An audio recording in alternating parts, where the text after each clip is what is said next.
Olá, boa tarde. Este é o Fala DF, seu jornal colaborativo. Eu sou Catiúcia Sotomayor. Estou ao vivo com você pela TV União, canal 11.1 da Rede Aberta e também pelo Facebook e pelo YouTube.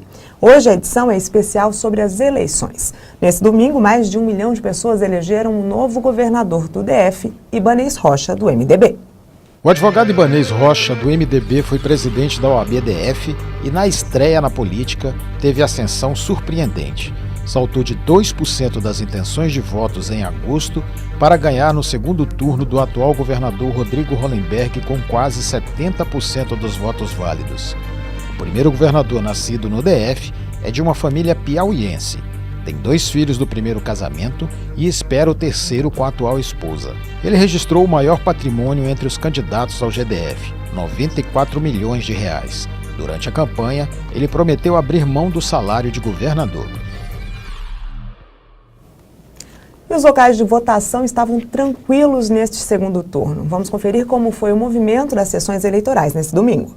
Diferentemente do primeiro turno, em que os eleitores tinham de escolher 6 candidatos para votar, o que aumentou o tempo das filas, nesse domingo, no segundo turno, as sessões estavam vazias. O Tribunal Regional Eleitoral precisou trocar pelo menos 45 urnas. Entre as falhas foram registrados problemas da biometria, travamento, visor do terminal danificado, bip disparado, erros de HD, hardware de impressora, teclado do terminal estragado, teclado sem funcionamento de uma urna reinicializada. De acordo com o TRE, pela manhã havia sido realizada a auditoria de integridade dos sistemas eletrônicos das urnas. Ainda assim, a votação foi mais ágil que no primeiro turno e o movimento nos locais de votação era mínimo. E para analisar o novo cenário político do Distrito Federal, estão com a gente a jornalista e cientista política Aline Machado e o advogado e também cientista político Nauê de Azevedo. Boa tarde.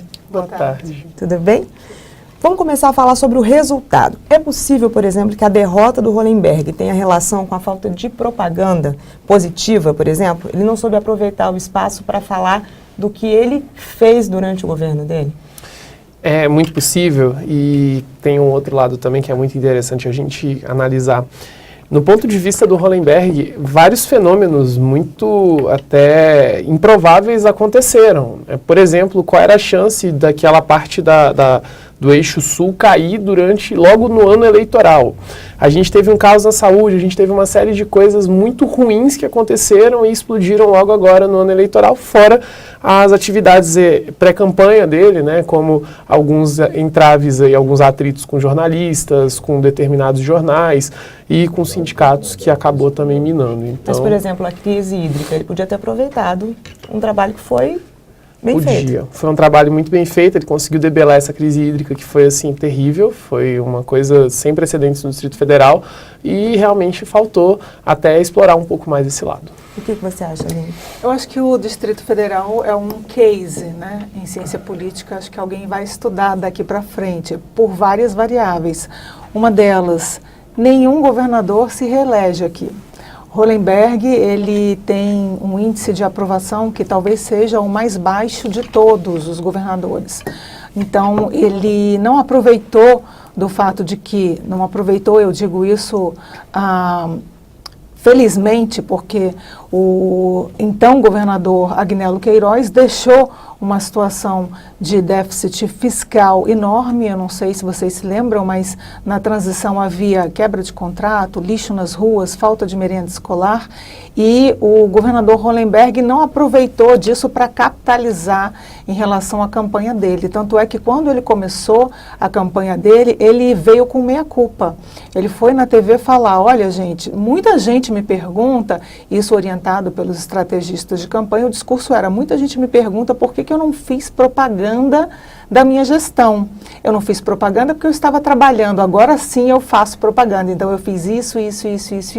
Então, de verdade, houve uma falta de publicidade dos atos dele. É certo, vamos fazer justiça, que ele pegou o Distrito Federal em frangalhos, em déficit fiscal, e ele vai entregar agora para o próximo gestor Ibanez numa situação muito melhor. O próximo gestor não olhou ainda as contas, mas a gente já sabe, né, que todos os contratos foram normalizados. Mas a outra variável que eu coloco é O Distrito Federal, ele é um colégio eleitoral muito diferente dos demais. Nós temos o colégio eleitoral mais escolarizado e mais informado do país. Então, eu acho que a questão de não passar cheque em branco, quer dizer, o governador tem 4 anos e agora vamos renovar, né? Vamos fazer uma renovação para que a democracia continue e ninguém se perpetue no poder. O próprio Ibanez agora, na campanha, já no primeiro dia, já como governador eleito, já perguntaram para ele, o senhor vai querer se recandidatar? Ele falou, olha, peraí, se realmente eu tiver com um índice de popularidade altíssimo, como é o índice dele agora, aí eu faço, né, o trabalho de novo, mas se não, eu prefiro não me recandidatar. Vamos conferir então agora os números desse segundo turno. Nas eleições presidenciais, Jair Bolsonaro foi eleito presidente da República com 55,13% dos votos válidos. Isso equivale a quase 58 milhões de votos em todo o país. O candidato do PT, Fernando Haddad, ficou com 44,87% dos votos. Aqui no Distrito Federal, o candidato do MDB, Ibanez Rocha, foi eleito com 69,79% dos votos válidos, num total de 1.042.574 votos. O atual governador Rodrigo Hollenberg ficou com 30,21%. Vamos falar então um pouco sobre o cenário nacional. Como que vocês avaliam esse resultado do país que se repetiu aqui no DF? Bolsonaro ganhou com 69,9% dos votos do Distrito Federal. Eu vou começar de trás para frente, vou começar pelo discurso do presidente eleito Bolsonaro. Todo mundo sabe que ele tem um estrategista de campanha que veio dos Estados Unidos, que trabalhou na campanha do Trump, e uma das frases que ele usou foi, abriu o discurso dele, menos Brasília, mais Brasil. Essa frase vem do discurso do Trump, foi copiada literalmente quando o Trump disse menos Washington e mais América, né? Quando eles falam dos Estados Unidos, eles têm essa megalomania de não falar Estados Unidos, eles falam América, como se os Estados Unidos fossem toda a América, né? Esse vem do discurso nacionalista que tanto impregna o discurso do Bolsonaro como o de Trump. A gente não sabe ainda o que ele quis dizer exatamente, é o primeiro discurso, mas eu diria que ele colocou ali uma mensagem subliminar de menos privilégios, porque Brasília, como todo mundo sabe, é uma cidade de funcionalismo público, a gente não tem indústria aqui, a gente tem salários públicos. Reforma da Previdência, ela se relaciona com salários públicos, com teto para o funcionalismo público. Eu acho que ele deu uma mensagem subliminar, a campanha aprovou muito inteligentemente essa frase, que já foi pronunciada lá fora, para adaptar para a realidade brasileira. O que vai significar exatamente eu não sei, mas a minha intuição é essa, que ele vai atacar os privilégios. Que privilégios a gente não tem claro ainda, porque a reforma da Previdência existe um consenso de que ela precisa ser feita, mas um dos cabeças da campanha, que é o Onyx Lorenzoni, um dos cabeças da campanha do Bolsonaro, ele mesmo diz que não há déficit na Previdência e que não há necessidade de uma reforma da Previdência. Então, só para exemplificar que não é consenso dentro do próprio apoio do Bolsonaro que exista a necessidade de uma reforma da Previdência. Em relação ao percentual agora da vitória dele, é um percentual de 10%, a última pesquisa do Ibope já apontava isso, uma diferença entre 10, 12, 8% no máximo, entre o primeiro e o segundo colocado. E só para lembrar, fazendo uma retrospectiva para que o telespectador possa acompanhar o que significa esse percentual agora. Quando o Lula da Silva foi eleito, a diferença entre ele e o segundo colocado, a FHC, era de 23%. Na reeleição dele, a diferença era de 22%. Mesmo a presidenta Dilma, no primeiro mandato, teve uma diferença de 13%. A gente sabe que ela não completou o segundo mandato. Então, o que eu quero dizer é que ele ganhou, a vitória já foi, inclusive, colocada em telefonemas, em e-mails pelas autoridades, né, um simbolismo que continuou. Haddad não ligou no mesmo dia, ligou no dia seguinte, hoje, mas não é uma diferença em percentual que a população esteja passando um cheque branco para o presidente eleito. É a diferença em percentual menor desses 3 governos que eu coloquei agora. E se a gente olhar também as pesquisas, ele ganhou com 55% dos votos, 20% desses 55% já atestaram que não votaram no Bolsonaro em si, mas que votaram para que o PT não retornasse. Então, o que eu quero colocar é importante, parabenizo também o presidente pela vitória dele, mas quero dizer que o país está bastante dividido, e eu digo isso dos 2 lados, quer dizer, muita gente que votou no PT porque não queria o Bolsonaro, e muita gente que votou no Bolsonaro porque não queria o PT. Então, acho que as 2 campanhas devem se acalmar agora, descerem do salto e realmente verem que o Brasil tem um déficit fiscal enorme e que muitas reformas precisam ser feitas, e o cenário, não sei se a gente vai falar disso daqui para frente, mas o cenário dentro do Congresso não é o ideal para isso. A gente vai falar assim, daqui a pouco a gente volta com mais política no próximo bloco. Até já.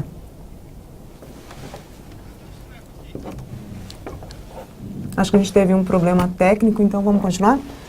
Você pode falar comigo então, Naue, qual que é a sua visão em relação a essa questão nacional?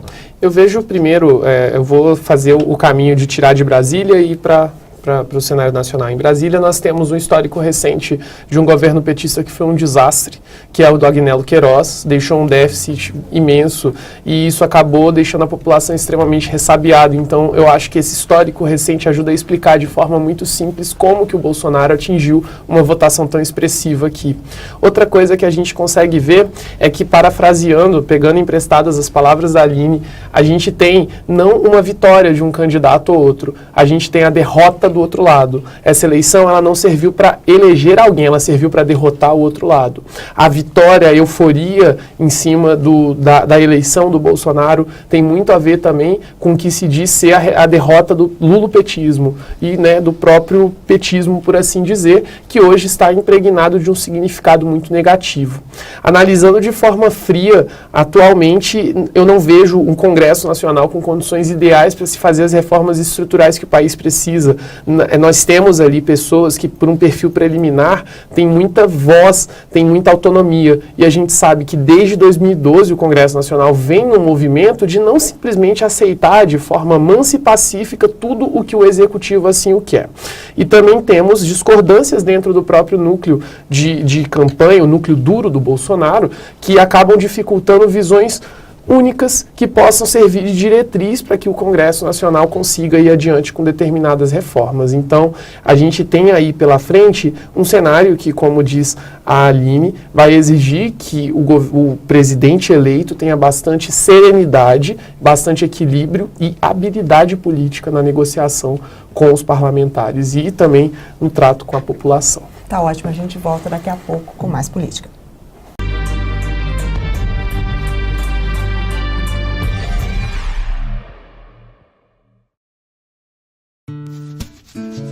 A chance de ganhar na loteria é de 1 em 50 milhões.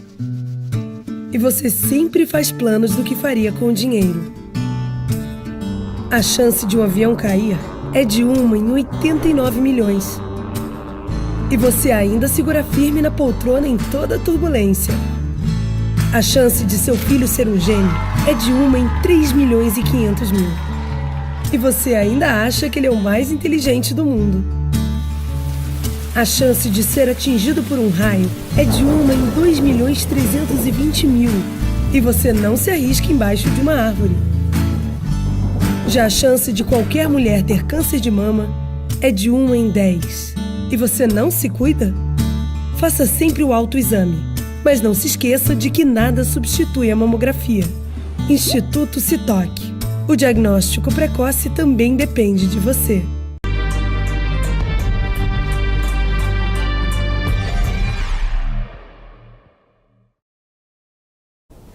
Vamos conferir agora as ocorrências do fim de semana. As eleições do segundo turno foram tranquilas no Distrito Federal, de acordo com o Centro Integrado de Operações de Brasília.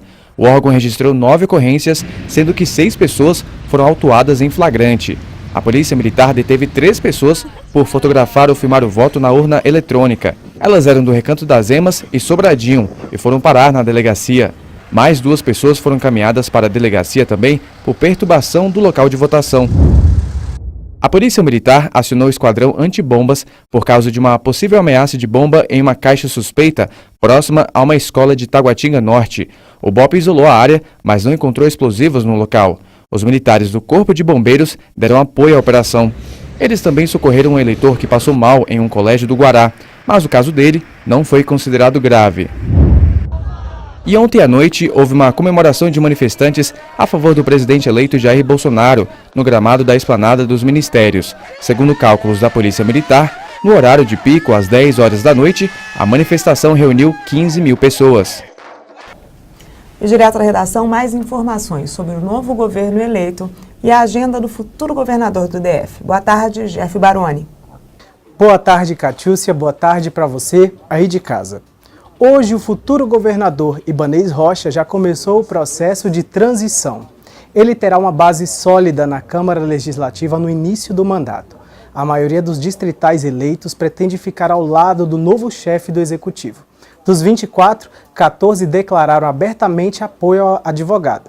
Apenas 2 disseram que farão oposição direta, enquanto o restante se declara independente. Ainda pela manhã, se reuniu com o presidente Michel Temer no Palácio do Planalto. Após o resultado de ontem, ele afirmou que o seu foco inicial será a saúde e já disse que quer reduzir os cargos comissionados e garantir que 70% das funções públicas sejam ocupadas por funcionários efetivos até o fim do mandato. Então é isso, Catiúcia. Amanhã eu volto com mais informações. Voltamos para o estúdio. É com você. Obrigada, Jeff. Em relação às ocorrências na UE, essa tranquilidade era esperada?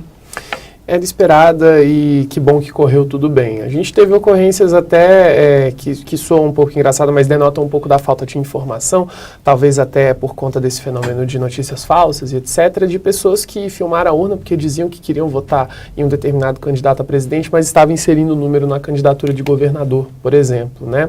E, no mais, eu acho que nada fora do normal. A gente teve um processo eleitoral muito tranquilo, sessões com poucas filas e, no geral, eu acredito que tudo correu dentro da mais perfeita normalidade e houve atitude rápida das autoridades para conter qualquer problema que aparecesse ali. Agora, Aline, qual que é a expectativa para essa transição de governo? Então, Catiúcia, existe uma medida provisória que foi transformada em projeto de lei, então um projeto de lei de conversão, mas trata da transição para o governo federal. Então, no governo federal existe uma equipe de transição que é formada, 50 cargos de transição são criados, um lugar específico é criado para que a equipe atual passe todos os planejamentos, abra as contas para o próximo presidente da República. Esse modelo, eu defenderia que ele fosse replicado em todas as outras esferas, municipal, estadual, porque a transição nas outras esferas, ela depende muito da vontade, do voluntariado, né, do governante. Eu ouvi hoje uma entrevista à CBN do Sérgio Sampaio, que faz parte da equipe do Hollenberg, dizendo que já está tudo pronto, eles vão abrir tranquilamente, porque não há como ser diferente.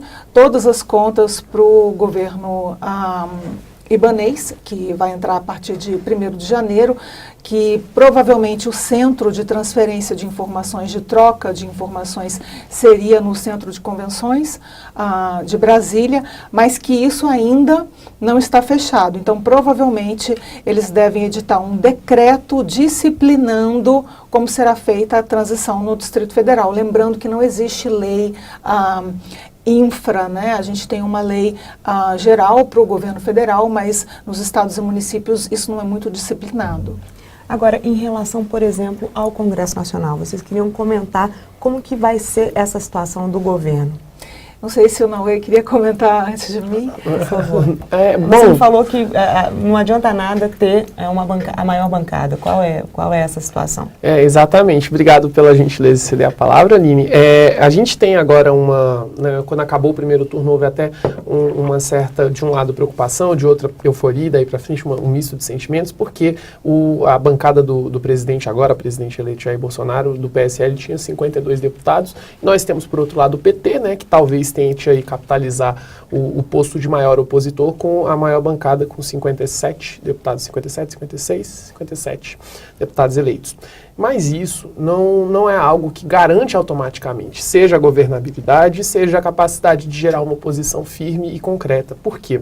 Nós vimos em 2014 que o governo da Dilma, né, que seria então eleita presidente, conseguiu eleger uma boa parcela de aliados, mas ainda assim o Congresso Nacional se mostrou muito hostil a todas as medidas que o governo tentou implementar, ou quase todas. Me parece que esse atual Congresso Nacional, como já mencionei, tem um punhado de pessoas com características muito fortes, muito combativas, e eu não consigo crer que dentro desse cenário de dispersão muito grande, e dentro desse cenário no qual lideranças importantes dentro da campanha do Bolsonaro sinalizam que irão negociar com bancadas suprapartidárias, que realmente a gente vai conseguir uma estabilidade tão rápida. Agora, Aline, um minutinho antes de eu chamar o próximo intervalo, qual que é a sua avaliação? Então, o governo hoje tem maioria para aprovar a medida provisória, que é a maioria simples. Não tem maioria para aprovar a PEC, que é a reforma da Previdência, 308 votos na Câmara, 49 votos no Senado. E lembrando que qualquer maioria que a gente fale no Brasil, ela é como o Naue colocou aqui, numérica. Cada negociação é uma negociação diferente. E eu não vejo como um presidente da República, no presidencialismo de coalizão, possa aprovar qualquer tipo de maioria qualificada no Congresso, reforma da Previdência, sem o toma lá da característico do presidencialismo de coalizão, que é isso que o presidente Bolsonaro colocou em toda a campanha dele, que não faria. Então, eu não entendo como seriam feitas as negociações nesse âmbito. Tá ótimo, daqui a pouco tem mais bate-papo sobre as eleições. A gente vai falar sobre o GDF. Voltamos já já.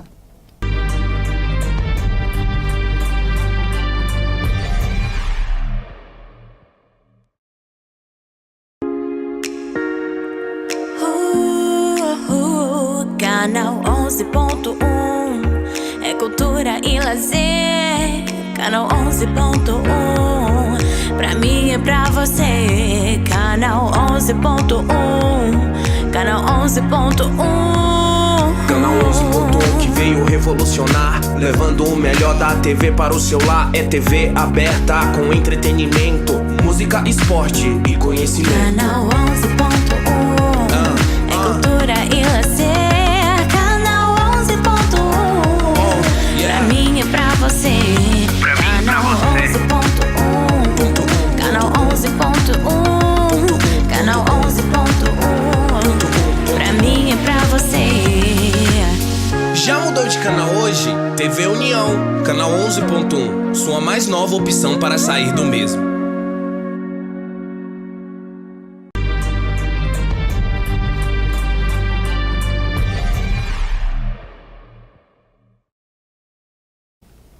Durante a campanha, o governador eleito Ibanez Rocha falou comigo aqui no Fala DF e apresentou algumas propostas. Vamos relembrar o que ele disse sobre educação. Bom, em primeiro lugar, nós temos que trabalhar com a valorização dos profissionais da educação e temos que incluí-los nessa participação. Não adianta eu chegar com fórmulas prontas para quem já está nesse trabalho. No que diz respeito às escolas, nós temos uma estrutura bastante degradada de todas as escolas do Distrito Federal, conforme relatório apontado pelo Tribunal de Contas do DF recentemente, mais de 70% das escolas do Distrito Federal estão sucateadas. Então nós temos já elaborado um programa de reforma, uma reforma básica, uma reforma mínima, para colocarmos essas escolas em condições. E ao longo dos 4 anos nós vamos construir aquelas escolas que precisam ser construídas, reconstruir aquelas que estão em situação já quase de saúde pública para as crianças, e no que diz respeito ao transporte, nós temos inclusive verba federal para melhorar o transporte dessas crianças. Então nós temos sim como realizar, e temos como realizar muito, desde que nós tenhamos condição de incluir os trabalhadores da educação nesse projeto de reestruturação da educação do Distrito Federal. Isso é viável, incluir o trabalhador e com isso mudar a estrutura física das escolas? Olha, ele vai ter um grande desafio aí pela frente, e especialmente diante da situação combalida dos caixas aqui do Distrito Federal. Eu acredito que seja inteligente trazer, sim, os professores e tudo, até para se distanciar do antecessor. e trazer condições de trabalho melhores, como ele disse. Ele foi bem no ponto, mas eu não tenho certeza da viabilidade financeira dessas propostas. Pois é, Eu você acha que concordo, existe acho possibilidade? maravilhosa a proposta, mas acho que ele prometeu muito na campanha, mesmo que ele seja o filantropo que é, acho que ele vai ter que agora dissociar a imagem dele de filantropo da imagem de administrador do Distrito Federal. A imagem de filantropo se confundiu muito com a imagem de administrador na campanha, ele dizendo que não vai embolsar o salário dele. Existe uma dificuldade também técnica, porque primeiro o salário entra, depois tem que sair. Ele não vai morar na residência oficial, que é Águas Claras. Quer dizer, a proposta de se valorizar a educação é uma proposta muito nobre, mas eu não sei como é que ele vai realizar tudo que ele colocou na campanha que realizaria. E eu só queria colocar mais um detalhe em relação a essa proposta, que é que ela entra em choque com a proposta do presidente da República. O presidente da República, na campanha dele, disse que faria o ensino dessas crianças à distância. Inclusive, foi o mote que o Haddad usou para atacar o Bolsonaro, né? Como é que vai fazer com o ensino à distância de criança? A criança vai para a escola muitas vezes para ter, inclusive, merenda, não tem comida em casa.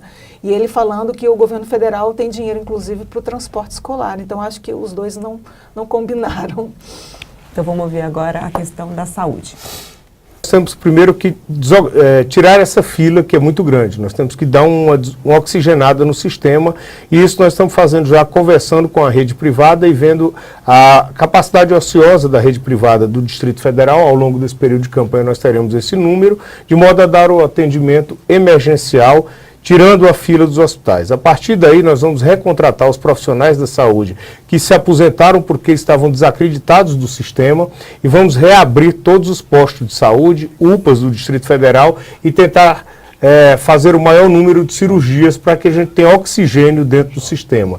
E a partir daí, nós vamos trabalhar na estrutura dos hospitais, novos concursos públicos, e criando um sistema de saúde universal, dando condições a todas as pessoas do Distrito Federal, a todas as famílias, de terem um atendimento com dignidade e com especialidade. Saúde foi, inclusive, o primeiro tema que ele abordou assim que saiu o resultado da eleição, né? Mas vocês não acham que ele está exagerando na quantidade de propostas? Sim, e inclusive me preocupa porque me parece um replay do que foi com o Hollenberg, que também trouxe uma série de propostas e depois ele chegou e viu que não teria como cumprir por falta de dinheiro, de previsão orçamentária. Então, essas propostas deles, de fato, vão bem no ponto e tudo. Mas reabrir todas as UPAs, arrumar, colocar todo mundo para fazer cirurgia, é o que todo mundo quer, né? Exato, mas como colocar isso em prática? Eu até coloquei aqui num dos debates que a gente teve que ele estava se colocando como Luciano Huck do Distrito Federal, né? E aí fica difícil de competir com essa personalidade. Quer dizer, é ótimo que você possa marcar sua consulta com o aplicativo, é ótimo que você possa profissionalizar, recontratar pessoas ociosas, é ótimo que você possa valorizar os profissionais, muitos deles concursados, mas a dificuldade é sempre a mesma. Com que dinheiro? Mesmo que ele tenha, como eu disse aqui, uma interface entre a vida dele como filantropo, empresário bem-sucedido e candidato, o dinheiro ele tem fim. E em relação também às propostas dele, que conversam com a área de saúde e educação, porque você precisa de caixa para as duas áreas. E aí ele colocou, como é que eu tiro dinheiro, como é que eu consigo dinheiro para cobrir esse buraco? Eu vou, por exemplo, rever a questão dos impostos. Ele não tem margem para aumentar imposto, mas ele diz que vai reduzir IPTU e PVA. Parece um contrassenso, mas a administração da campanha dele diz, olha, quando a gente diminui IPTU e PVA para conseguir dinheiro para as outras áreas, a gente, na verdade, consegue imposto porque diminui a inadimplência, né? As pessoas têm um teto para pagar imposto. Quer dizer, são propostas um pouco controversas e que eu acho que não tem essa elasticidade para cobrir as outras áreas. Outro ponto que vale destacar é a questão da segurança, que como todos os outros candidatos que vieram aqui para o Fala DF falaram que o grande problema é a gestão. Vamos ouvir a análise dele.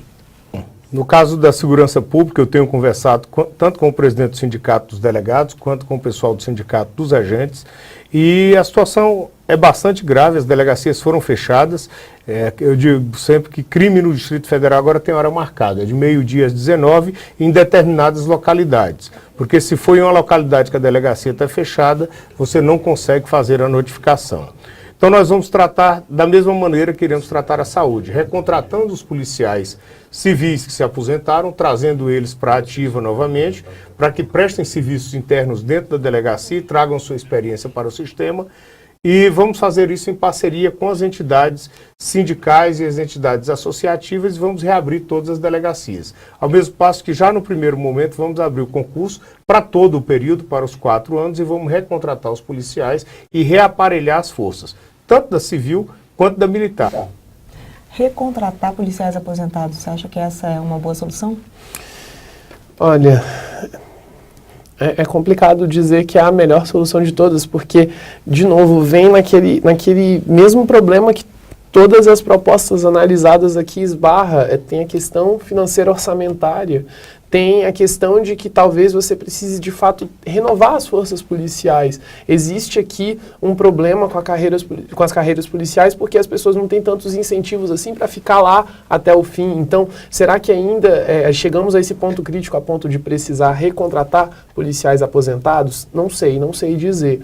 É claro que a expertise de policiais aposentados é excelente, é muito boa para que a gente consiga fazer uma gestão mais eficiente dos recursos e tudo, mas talvez seja o caso de também abrir conversas do ponto de vista administrativo e ver o que está acontecendo, como gerir esses recursos de forma mais eficiente e daí para frente. Então, todas essas soluções que às vezes fala em recontratação, em abrir concurso, em reaparelhar a polícia e tudo mais, às vezes me parece um pouco complicado exatamente pela questão financeira orçamentária. Aline, mais uma proposta inviável? Eu acho que essa proposta vem, inclusive, na contramão do que aconteceu no governo Hollenberg, que teve que parcelar os salários do funcionalismo, né? Então, o governador eleito, ele quer equiparar os salários das polícias, ele quer reajustar o salário do funcionalismo e ele apresenta algumas propostas, como eu disse aqui, uma delas, e a outra proposta seria, como Brasília é uma cidade que não atrai indústrias,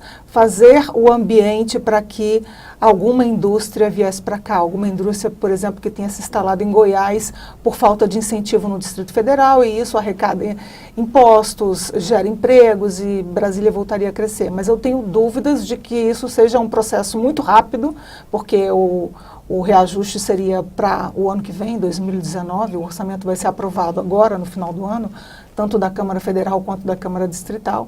Eu não vejo realmente espaço para tanta manobra. Muito obrigada pelas informações. Se vocês quiserem falar alguma coisa para concluir, vocês têm alguns segundos. Eu vejo com bastante preocupação, mas eu vejo com bastante esperança esse processo de transição. Eu espero que ambos os governadores, o que vai sair agora e o novo governador eleito, tenham uma postura republicana e consigam dialogar visando o melhor para a população brasileira. Desejo boa sorte tanto ao governador eleito Ibanez quanto ao presidente eleito Jair Bolsonaro. E eu olho com certa preocupação essas propostas de impacto financeiro orçamentário no DF, exatamente porque enquanto você tem um presidente eleito falando menos Brasília, mais Brasil, o outro está exatamente acenando a União para conseguir ampliar a verba do Fundo Constitucional e conseguir assim cumprir várias de suas propostas. Eu acho que são, então, por isso que eu falei que eles não tinham conversado, não tinham combinado. Em relação ao Distrito Federal, acho que o Hollenberg fez um trabalho importante de colocar a casa em ordem. Eu espero que o governador eleito, ele realmente olhe direitinho nessa fase de transição, no centro de convenções, o dinheiro disponível, e que ele não bagunce tudo novamente. Em relação à pauta federal, eu acho que é um direito do Congresso Nacional votar o Estatuto do Desarmamento, a revogação do Estatuto do Desarmamento. Quer eu concorde ou não, é um direito de cada um, a maioria vence, então você ou dá o porte de armas ou não dá, ou dá a posse de armas ou não dá, mas eu acho que a gente não tem o direito mais, é um direito da humanidade, a gente não pode mais retroceder em costumes. Então, a liberdade individual acima de qualquer tipo de governo de esquerda ou de direita, e eu não gostaria que a gente voltasse atrás nesse ponto tão importante. Muito obrigada pelas informações, obrigada pela presença. E o Fala DF de hoje fica por aqui. Obrigada pela sua audiência. Nosso WhatsApp é o 619-8211-4948 e o e-mail é faladefcanal11@gmail.com. Voltamos amanhã às 13h30. Eu espero você. Vamos fazer este jornal juntos.